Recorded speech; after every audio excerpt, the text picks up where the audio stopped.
어느 한 정신병원에 어떤 한 환자가 있었는데요. 이 환자가 바나나를 껍질을 까더니 소금을 찍어 먹는 겁니다.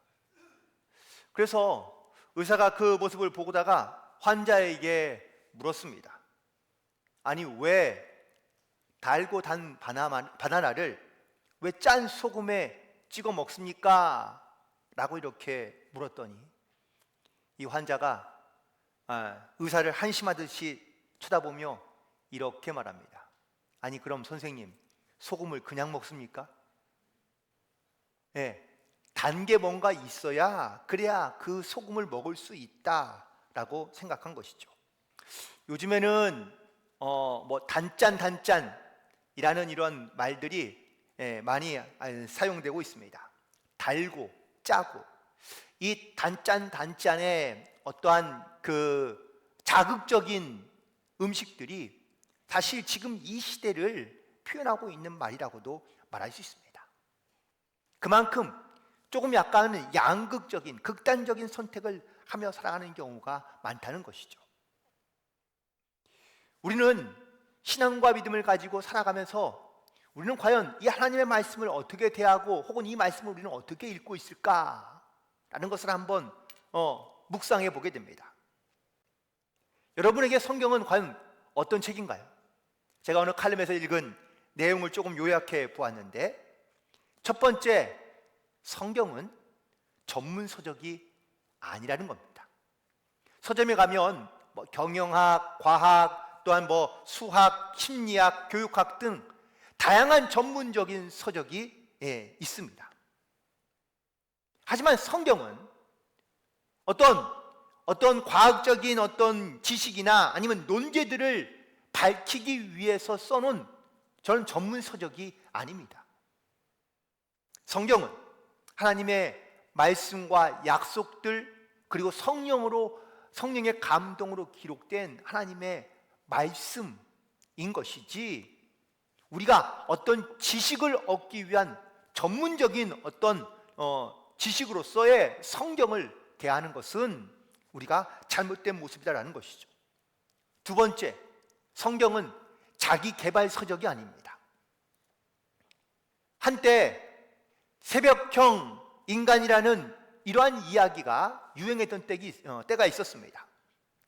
그래서 성공하려면 새벽에 일찍 일어나는 사람이 성공한다라는 말을 하면서 예수님도 새벽에 기도하셨다라는 것을 말하며 이것이 바로 신앙의 바른 삶의 라이프 스타일이라고 이렇게 말하는 사람들이 종종 있었습니다. 그러나 성경은 이건 자기 개발을 위한 서적이 아닙니다. 물론 예수님도 새벽에 한적한 곳에서 기도하셨다는 내용이 있습니다.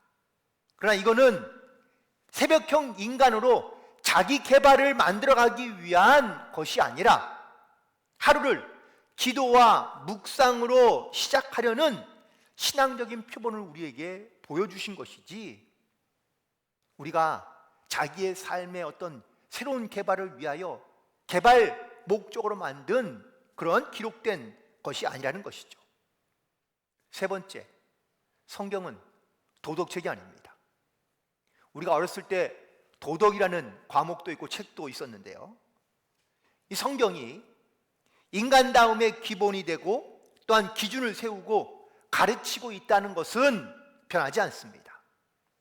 하지만 성경이 도덕책이 아니라고 말씀드리는 이유는 인간의 최소한의 규범과 도덕을 가르치는 책만으로 이 성경을 대하고 있거나 이 성경을 읽으려 하고 있다라는 것에서 잘못된 어떤 접근이다라는 것이죠. 성경은 도덕책이 아닙니다. 왜냐하면 도덕적인 삶으로는 우리가 구원받을 수가 없기 때문입니다. 오직 예수님만이 유일한 구원의 길이요, 진리요, 생명인 것을 깨닫고 우리는 이 성경에서 우리에게 말씀하시고 나타내신 바 된 예수님을 우리가 믿고 또한 의지함으로 우리가 하나님의 말씀대로 살아가는 영적인 결단이 있어야 될 줄로 믿습니다. 그리고 네 번째는 성경은 미래를 말하거나 미래를 점치는 책이 아니라는 겁니다. 역사 속에서 수많은 사람들이 이 성경을 통해서 뭔가 좀 미래를 발견하고자 하는 사람들이 종종 있었습니다. 그래서 이 성경을 가지고 미래를 말하거나 비밀을 풀어내는 것처럼 그러한 책으로 여기며 또한 그런 말들을 만들어내는 사람들이 많이 있었는데, 대부분 다 그런 사람들은 이 성경에 있는 말씀을 자기 것으로 혹은 또 자신만이 가지고 있는 주관적인 해석을 통하여 이 말씀을 해석하고 또한 미래에 대한 이야기를 함으로 말미암아 사람들을 오히려 더 혼돈 가운데 빠뜨렸다라는 사실입니다. 성경은 물론 우리에게 영원한 하나님의 나라에 대하여 소개하고 있긴 하지만 미래에 대하여 가르쳐주거나 미래를 점치는 책으로 우리 가운데 주신 것이 아니라는 사실입니다. 다섯 번째, 성경을 큐티를 위한 책으로 사용하지 마시기 바랍니다. 물론 우리가 성경 말씀을 통해서 하나님의 말씀 가운데 깊이 있게 들어가는 것은 맞습니다. 그런데 성경을, 하나님의 말씀을 큐티의 도구로 삼는 것, 즉 성경을 읽는 동기와 이유가 우리를 죄에서 깨끗하게 하고 또한 모든 억압과 구속에서 우리를 자유케 하시는 그 하나님의 구원의 능력과 은혜를 우리가 믿기 때문에 성경을 읽는 것이지, 성경을 큐티하기 위해서 정해진 말씀만 본만 딱 읽고 내가 할 일 다 했다 라고 이렇게 생각하며 이 말씀을 대한다면 우리는 성경을 잘못 읽거나 잘못 대하고 있다라는 사실입니다. 여러분들에게 성경은 어떤 책입니까? 또한 하나님의 말씀은 여러분에게 어떻게 다가오고 있습니까? 또 하나, 성경을 읽으면서 말씀을 들으면서 여러분 과연 어떤 설레임을 갖고 계십니까? 설레임, 오늘 말씀의 제목은 설레임인데요, 여러분 이 설레임이라는 말을 들을 때 역시 어떠한 생각이 드십니까? 너무 오래된 말이라 사실 이 설레임을 들어도 우리 마음 가운데 뭐 이렇게 다가오거나 느끼는 것이 별로 없을 수 있습니다. 혹시 실례된 질문인지 모르지만 언제 설레어 보셨습니까? 젊었을 때나 아니면 연애할 때나 혹시 설레어 보시고 지금은 전혀 설레임 없이 살고 계시진 않습니까?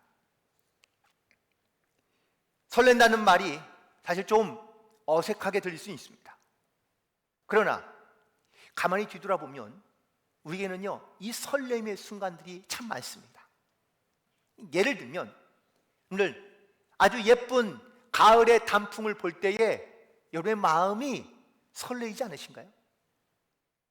첫눈이 오는 것을 보면 우리의 마음이 혹시 설레이지 않으시나요? 이 설렘이 있다는 것은 아직은 젊다는 이야기겠죠? 혹은 어떤 반가운 사람을 내가 만나려 할 때에 느끼는 설렘이 있습니다. 오랜만에 만나는 친구를 만날 때에도 우리는 설레임이 있습니다. 심지어 새로운 일을 시작할 때에도 느끼는 설레임이 있습니다. 그러니 이 설레임은 분명 우리를 기분 좋게 만드는 설레임인 것이죠. 물론 이 설레임의 또 다른 감추어진 또 다른 이야기는 긴장감 아니면 어색함 혹은 또 어쩌면 새로운 것에 대한 불편함도 있을 수 있습니다. 하지만 내가 기대하는 바가 더 많거나 크다면 이런 자그마한 긴장감과 어색함과 불편함도 즐거운 마음으로 그것을 받아들일 수 있게 된다라는 사실이죠. 오늘 본문에 등장하고 있는 이 동방박사들이 있는데 이 동방박사들이 예수님을 만나러 떠나게 됩니다. 그런데 이 동방박사들이 예수님을 만나러 가면서 과연 어떤 마음으로 갔을까? 오늘 저는 그 동방 박사들이 가졌던 그 설레었던 마음, 그 마음들을 오늘 다시 한번 우리가 생각하고 묵상해 보면서 예수님이 오실 성탄절을 저희들이 지금 이제 보름 정도 남겨두고 있는데, 이 기간 동안 정말 열흘 남겨놓고 있는데, 이 기간 동안 정말 예수님을 향한 그런 귀하고 따뜻한 설렘을 가지고 예수님을 맞이하며 준비할 수 있는 그런 저와 여러분이 되기를 간절히 소망합니다.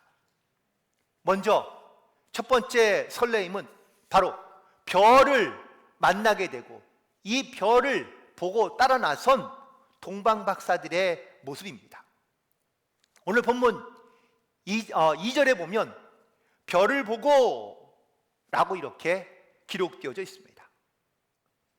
이 동방 박사들이 오랜 시간 동안 별을 관찰합니다. 그리고 드디어 그들이 이 별을 보고 난 순간 그들이 오랫동안 기다렸던, 설렘으로 기다렸던 그 메시아가 나타나게 되었다는 것을, 태어나게 되었다는 것을 알게 되었고, 그리고 그들은 그 즉시 그 별을 보고 따라 나서게 됩니다. 하지만 그 별을 보고 따라가는 그 여정이 그냥 단순히 설레임과 기대와 혹은 또 어떤 바램만 가지고는 만족할 수 없는 여정일 수 있습니다. 언제, 어떻게, 무슨 일이 생길지 아무도 알 수 없는 매우 긴 여정이기에 사실 두려움도 클 수 있습니다. 하지만 그 두려움보다 이 기쁨, 그 설렘이 훨씬 더 컸기에 이 동방 박사들은 별을 보고 주저하지 않고 떠날 수 있게 되었다라는 사실입니다. 우리도 무언가에 대한 기대감 또한 설레임이 있기 시작하면은요, 물론 여러 가지 많은 어려움이나 아니면 힘든 점도 있지만 그 기대와 설렘이 크면 어려움도 혹은 또 불편함도 감수하며 인내하며 나아갈 수 있는 것이죠. 동방의 박사들은 예수님을 만난다는, 아니 구체적으로 예수님이 아니라 이 땅에 구원자로 오신 그런 만왕의 왕, 그리고 또한 구세주로 오신, 이 땅 가운데 구세주로 오신 그 메시아를 만난다는 이런 위대한 탄생에 대한 기대감으로 말미암아, 설레임으로 말미암아 이 동방 박사들의 여행은 지루하지 않았을 거라고 생각이 듭니다. 만왕의 왕이요 영원한 통치자이며 땅 구원의 왕을 만나는 이 설레임으로 가득한 이 동방 박사들의 마음은 여행하는 내내 그들의 마음을 설레이게 만들었고, 또한 그들이 갖고 있는 그 기대감으로 충만했다라는 사실입니다. 오늘도 우리는 주님 앞에 나와 예배합니다. 물론 한 주간 여러분이 살아오시면서 오늘 이 교회에 예배드리러 오시면서 어떠한 기대와 설렘을 가지고 왔는지는 알 수 없지만 우리가 주님을 만난다는 이 설렘으로 또한 기대감을 가지고 오늘 이 자리에 앉아있고 또한 예배하며, 그리고 특별히 이 자리를 통하여 여러분의 마음과 심령 가운데 주님이 주시는 이 은혜로 충만케 되어 다시 한번 여러분의 마음 가운데 기대와 설렘을 가지고 세상 가운데 나아갈 수 있는 복된 성도들이 되기를 간절히 소망합니다. 그리고 점점 그들이 원하는 곳에 도달할수록 어떤 마음이 들었을까요? 별을 보면서 따라가다가 어느 순간 별이 움직이지 않고 머물러 있는 모습을 볼 때 이 박사들은 어떤 설렘이 있었을까요? 아, 드디어 우리가 그분을 만나게 되었구나, 그리고 이제 거의 다다랐구나 라는 것을 깨달았을 때 이 설렘은 무엇과도 비교할 수 없는 큰 설렘으로 그들이 다가갔을 겁니다. 그리고 드디어 그분이 계신 그곳에 도달하게 됩니다. 그런데 이때의 이 동방 박사들이 여기서 한 가지 실수를 하게 되는 것은, 이 설레임이 너무 지나쳐 자기 인간적인 생각이 들어가기 시작하면 또 다른 어떤 예측할 수 없는 결과를 가져올 수도 있다라는 사실입니다. 오늘 본문 3절에 있는 말씀이죠. 헤롯 왕과 온 예루살렘이 듣고 소동했다라고 말씀하고 있습니다. 별이 멈추어 서자 동방박사들은요, 설레임이 극도에까지 이릅니다. 드디어 만나게 된다 라는 이런 기대감을 가지고 그들은 예루살렘에 들어가게 되는데, 그들이 생각하기를 유대인으로 왕으로 태어난다면 분명히 왕궁에서 태어나지 않겠느냐라고 생각을 하고 그들은 헤롯 왕이 있는 예루살렘 성으로 들어가게 됩니다. 지금까지는 별을 주목하여 따라왔던 이 동방박사들이 이때만큼은 별을 주목하지 않습니다. 자기들의 상식으로, 자기들의 생각으로, 자기들의 경험으로 예루살렘 성에 들어가게 된 것이죠. 그런데 이 자그마한 실수가, 이 일로 인해 예루살렘에 소동이 일어나고, 또한 이 작은 실수가 후에 어떤 결과를 초래할지 동방박사들은 전혀 알지 못했다는 사실입니다. 꽤나 오래된 이야기인데, 제가 이제 군대에서 복무했을 때의 이야기입니다. 제가 자대 배치를 받고 이제 한참 쫄병이죠. 쫄병으로 가서 이제 막 열심히 전문적인 용어로 뺑이 치고 있는데, 제가 이래봬도 헌병 출신입니다. 그래서 조금은 저희 부대는 다른 부대에 비해서 좀 군기가 좀 센 편이거든요. 그러니까 쫄병으로 가면 뭐 정신없이 뭐 벌써 한 30년 된 이야기니까 벌써 그러네요. 그러니까 그때 군대에는 아무튼 뭐 하루 종일 기합과 구타를 반복해서 하던 그런 때인 것 같습니다. 근데 들어간 지 얼마 안 됐는데 열심히 그날 이렇게 훈련을 받고 있는데, 혹은 또 뭐 하고 있는지는 기억 안 나지만 갑자기 저한테 연락이 온 거예요. 면회 왔다는 겁니다. 그래서 누가 면회 오지? 날 면회 올 사람이 없는데? 라고 하면서 이제 면회소를 갔더니 부모님이 찾아오신 거예요. 마침 제가 근무하던 곳이 대구였는데, 그 대구에서 집회가 있다가 잠깐 들으셨다고 그러시더라고요. 나름대로 기대를 하고 갔는데 부모님이 계셔서 물론 크게 실망한 건 아닙니다. 아무튼 부모님과 만나서 식사를 하고, 그리고 이제 다시 부대로 돌아왔습니다. 그런데 부대가 돌아오니까 발칵 뒤집힌 거예요. 이유는 뭐냐? 쫄병이 군기가 빠져가지고 부모님한테 면회 오라고 시켜가지고 면회를 받고 나갔다 온 게 이게 이유인 겁니다.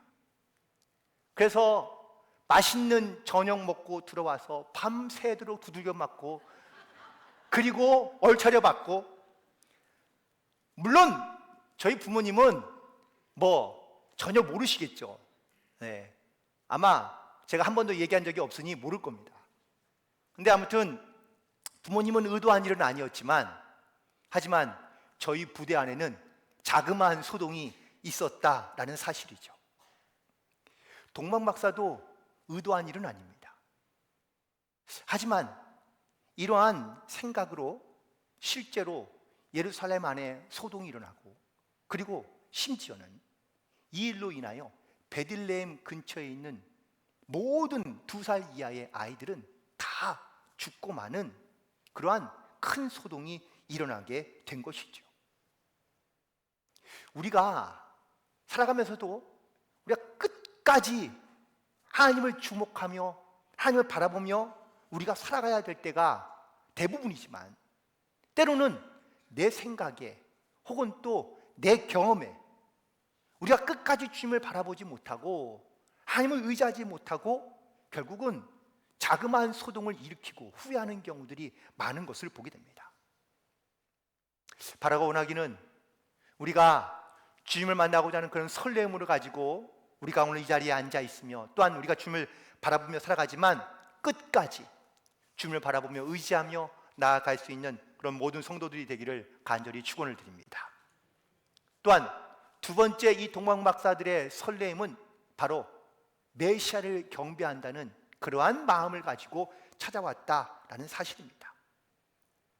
특별히 오늘 이 설레는 마음을 가지고 찾아온 사람들은 아주 먼 곳으로부터 이 메시아를 찾아오게 되는데, 바로 그들을 소개하기를 우리는 동방에서 왔다라고 이렇게 소개하고 있습니다. 여러분, 동방박사에 대한 정보는 정확하지 않습니다. 물론 많은 성서학자들이 동방의 어느 지역이다, 이게 구체적인 지역들을 말하긴 하지만 사실 그 말은 추측에 불과할 뿐입니다. 다만 확실한 것은 그들이 천문학과 점성술에 대한 해박한 지식이 있었고, 또한 그들이 높은 위치와 지위를 갖고 있었던 사람인 것을 짐작하게 하는 증거들은 있습니다. 또한 이들을 박사라고 표현한 것으로 보아서 그들이 꿈을 해석하는 제사장이나 아니면 선지자들의 비슷한 일을 하고 있는 사람인 것을 우리가 추측할 수 있을 뿐입니다. 그들이 얼마나 멀리에서 왔는지, 어떤 과정을 통해 왔는지, 어느 나라 사람인지 여러 가지 많은 견해가 있지만, 저희 원로 목사님은 이 동방박사가 한국 사람이라고 주장하긴 하시는데, 그런데 다양한 견해들이 있을 뿐입니다. 그런데 우리가 주목해야 할 것은 이 동방박사들이 어느 나라 사람인지, 혹은 얼마나 멀리에서 왔는지라는 것이 우리의 주된 관심사가 아닙니다. 중요한 것은 그들이 왜 왔느냐라는 건데, 그 동방에서부터 그들이 먼 여정길에 그런 설렘을 가지고 메시아를 찾아온 이유는 한 가지입니다. 경배하기 위해서. 우리가 주님을 찾고 주님을 만나고자 하는 이유도 하나입니다. 우리가 주님을 만나 주님을 경배하기 위해서, 예배하기 위해서 우리가 이 자리에 나오며 혹은 이 자리에 앉아 있는 것이지, 우리가 내게 주실 하나님의 어떤 축복과 은혜들을 기대하면서 소망하면서 우리가 이 자리에 앉아 있는 경우도 많이 있지만, 먼저 우리의 신앙의 중심과 마음이 주님을 경배하고자 하는 마음을 가지고 우리는 하나님 앞에 나아가야 될 줄로 믿습니다. 그러나 인간적인 생각이 들었던 이 동방박사들이 결국은 실수를 하게 되죠. 그리고 예루살렘 그 헤롯성에서 아무것도 얻지 못하고 나오게 됩니다. 가끔 우리는 설렘을 가지고 찾아갔다가 사실 실망하고 돌아오는 경우들이 많습니다. 그런데 오늘 본문에 있는 말씀 가운데 하나님께서 이 실망감을 가지고 있는 동방박사들에게 또다시 나타나 주시는 것을 보게 되는데, 2장 10절에 있는 말씀에 보면 그들이 별을 보고 매우 크게 기뻐하고 기뻐하였다라고 말하고 있습니다. 자신들의 상식으로 유대인의 왕이 분명 왕궁에 있을 것이라고 생각했는데 그들이 얻은 것은 실망감 뿐입니다. 그리고 다시 밖으로 나왔는데 놀랍게도 자기들을 이끌어오던 별을 그들이 다시 보게 되고 만나게 되고, 그리고 그 별을 보았을 때 실망감이 다시 설레임으로, 기대감으로 회복하게 되었다라는 사실입니다. 여러분, 우리도 마찬가지입니다. 때로는 신앙생활하며 하나님만 바라보며 신앙생활을 하다가 정말 가끔은 우리가 사람을 볼 수도 있고 상황을 볼 수도 있습니다. 그러면 우리에게 돌아온 건 실망감 뿐이죠. 그러면 어떻습니까? 그러면 다시 내 신앙과 믿음을 회복하기가 쉽지 않은데, 그때도 우리가 하나님을 바라보며 하나님을 우리가 주목할 때 우리 가운데 이런 주님이 주시는 그런 설렘과 기쁨으로 회복하게 해줄 줄로 믿습니다. 크리스마스가 한 열흘밖에 남지 않았습니다. 여러분들, 이번 크리스마스는 여러분에게 과연 어떻게 다가오고 계십니까? 60년, 70년 크리스마스를 맞이하다 보니 크리스마스가 그게 그거고 아무렇지도 않은 밋밋한 크리스마스일 수 있습니다. 하지만 다시 한번 여러분의 마음 가운데, 심령 가운데 이 주님이 주시는 그 설레임, 기쁨, 기대감, 소망으로 말미암아 올해 크리스마스는 정말 새롭게 다시 한번 주님을 만나게 되는 이 설렘으로 가득한 크리스마스가 되기를 간절히 소망합니다. 그리고 마지막 세 번째 설렘은 바로 선물을 준비한 동방박사입니다. 여러분, 누군가를 만나려 할 때 그냥 사실 가는 것보다 선물을 준비해 가는 그 마음 혹은 그 과정, 그것이 사실은 우리의 마음을 더 설레게 만들지 않을까. 특별히 오늘 본문에서 동방박사가 메시아인 예수님을 만나러 올 때에 고백하기를 경배하러 왔다라고 이렇게 말하고 있는데, 경배하러 왔다는 이야기 속에는요 그냥 단순히 예를 갖추고 절을 하는 것으로만 끝나는 것이 아니라 그에 합당한 선물을 가지고 준비하며 경배해야 한다라는 사실입니다. 하지만 이 동방의 박사들은요 말 그대로 그들이 선물을 준비해서 오게 되는데, 아주 멀리서부터 그들이 살던 곳으로부터 이 선물을 준비해서 와야 하기 때문에 그 선물도 그냥 선물이 아니라 매우 귀한 선물입니다. 이 선물을 준비해 오는 과정 가운데 강도의 위협, 아니면 자연의 어떤 위협, 그러다가 잃어버리거나 아니면 빼앗길 만한 그런 위험의 요소가 분명히 있음에도 불구하고 그들은 주님 앞에 경배할 때 귀한 선물을 준비하여 나아왔던 것을 보게 됩니다. 여러분, 우리도 오늘 주님 앞에 나와 예배합니다. 여러분, 과연 어떤 선물을 준비하며 찾아오셨습니까? 우리가 예수님을 경배하며 또한 경외하고 예배하지만 그냥 예배 자리에만 앉아있는 것이 아니라 정말 우리의 이런 간절한 믿음과 소망을 설레는 마음을 가지고 주님 앞에 예배한다면 우리가 주님 앞에 그냥 나올 수 없다는 것이죠. 빈손으로 나오지 말라고 하나님도 말씀해 주셨지만 우리가 주님 앞에 정말 이런 설레는 마음을 가지고 예배한다면 우리의 소중한 것을 가지고 주님 앞에 예물로 드리며 나아가야 한다는 것을 말하고 있습니다. 동방박사를 만난 헤롯이 이 동방박사들에게 매우 구체적으로 자세한 상황을 묻습니다. 언제 어떻게 별을 발견하게 되었는지, 거기가 어디인지.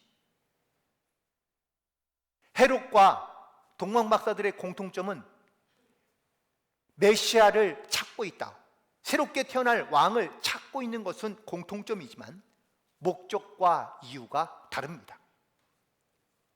동방박사들의 등장으로 말미암아 예루살렘은 소동합니다. 동방박사들은 설렘으로 메시아를 찾아가지만 헤롯 왕은 두려움에 빠지게 됩니다. 결국 이 헤롯은 이 두려움이 결국은 베들레헴에 있는 수많은 아이들을 죽이는 그러한 결과로 찾아오게 됩니다.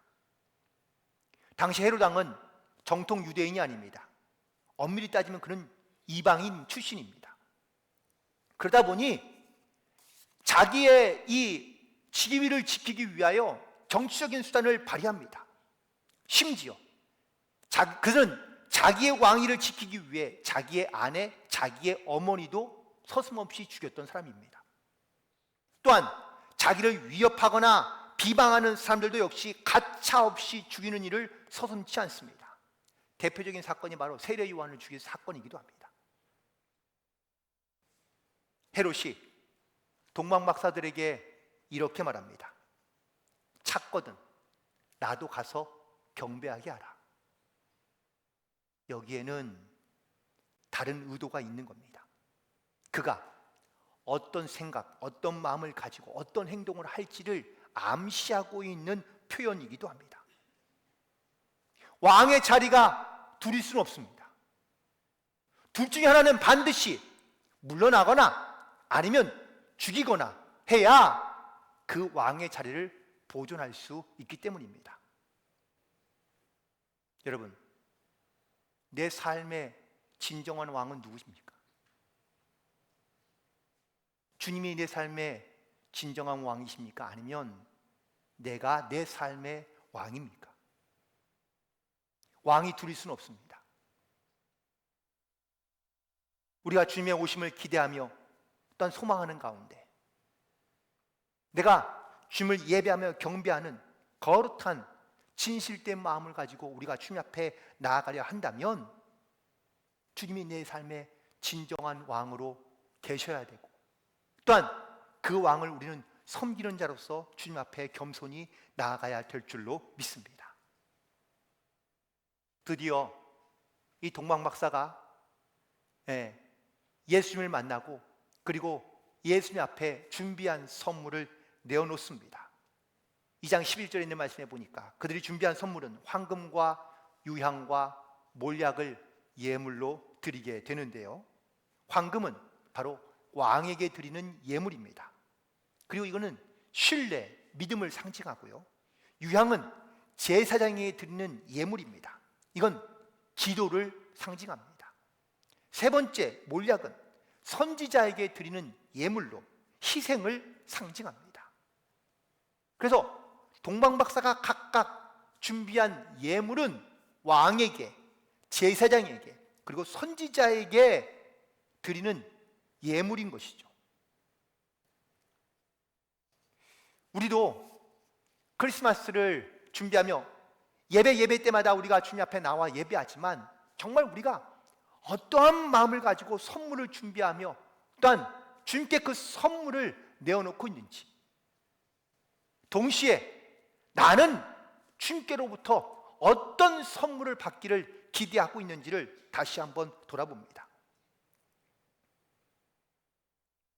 나를 위해 이 땅 가운데 오신 예수님, 또 그 예수님의 십자가의 은혜로 내가 구원받고 하나님의 자녀가 된 이 기쁨과 감격을 가지고 살아가는 성도들, 우리가 그런 주님을 내 삶의 주인으로 모시고 왕으로 섬기며 내게 가장 소중하고 가장 가치 있는 것을 귀하고 아름답게 드릴 수 있는 그런 설레임, 그런 기쁨, 그런 감동으로 우리가 이 예배 가운데 혹은 주님이 오실 성탄절을 우리가 맞이하며 준비하고 있는지를 다시 한번 돌아보게 됩니다. 동방 박사들이 주님께 경배하고 예물을 드리고 난 다음에 그리고 자기의 고향으로 돌아가는 것이 여정의 끝입니다. 그런데 놀랍게도 하나님께서 이들에게 나타나셔서 헤로데게로 돌아가지 말고 다른 길로 돌아가라고 명하십니다. 만약에 하나님께서 마지막까지 이 동방 박사들에게 말씀하지 않았다면 동방 박사들은 헤로데게로 돌아갈 수도 있습니다. 똑같은 실수를 반복할 수 있다는 이야기입니다. 그래서 우리는 끊임없이 하나님께서 나에게 주시는 말씀, 하나님의 뜻이 무엇인지를 우리가 분별하며 깨닫기 위하여 하나님 앞에 묻고 찾으며 간구하며 또한 주의 말씀 가운데 순종함으로 나아갈 수 있어야 될 줄로 믿습니다. 오늘 말씀을 다시 한번 정리해 보면, 오늘 동방 박사들은 이 땅 가운데 만왕의 왕으로 오신, 구원자로 오신 그런 메시아를 만나기 위한 큰 기대와 설레임을 가지고 여행을 시작합니다. 오랫동안 준비했습니다. 그리고 철저하게 준비했습니다. 드디어 그들은 예수를 만나는 그 기쁨의 순간을 맞이하게 되고 그들의 감동과 감격은 분명히 그 무엇과 비교할 수 없는 큰 기쁨이었을 겁니다. 하지만 인간적인 그들의 자그마한 생각과 실수가 결국은 큰 수동을 일으키게 한 것을 우리는 기억해야 합니다. 여기에서 주는 영적인 교훈이 있습니다. 아무리 오랫동안 잘 기다리고 준비하였지만 끝까지 주님의 인도하심을 따라 순종하지 못하면 우리가 원치 않는 결과를 초래할 수도 있다라는 겁니다. 설레임은 좋지만 그 설레임 가운데 끊임없이 우리는 주님을 향한 마음과 중심을 두고 나아가야 한다라는 사실인 것이죠. 한 해가 마무리 지어가고 있습니다. 앞으로 보름밖에 남지 않은 것 같은데 한 해 동안 정말 애쓰고 수고하며 잘 준비하고 또한 앞으로 우리 가운데 설렘과 기대를 가지고 살아가긴 하겠지만 우리가 끝까지 하나님의 말씀과 인도하심을 믿고 순종함으로 따라가는 것이 아니라 내 인간적인 생각과 내 인간적인 어떤 마음을 가지고 우리가 살아가다가 설렘이 실망이 되고 또한 우리 가운데 아픔과 상처가 되는 것이 아니라 끝까지 주님을 바라보며 말씀에 순종함으로 또한 오늘 하나님의 주신 말씀과 특별히 이 동방박사들이 다시 한번 별을 만나 크게 기뻐하고 기뻐했던 이 모습처럼 우리의 삶에도 이런 주님의 별을 다시 만나 기쁨과 설렘으로 하나님의 은혜 가운데 나머지 있는 올 한 해를 잘 마무리하며 하나님께 영광을 돌리는 복된 한 해가 되시기를 주님의 이름으로 간절히 축원을 드립니다. 기도하시겠습니다.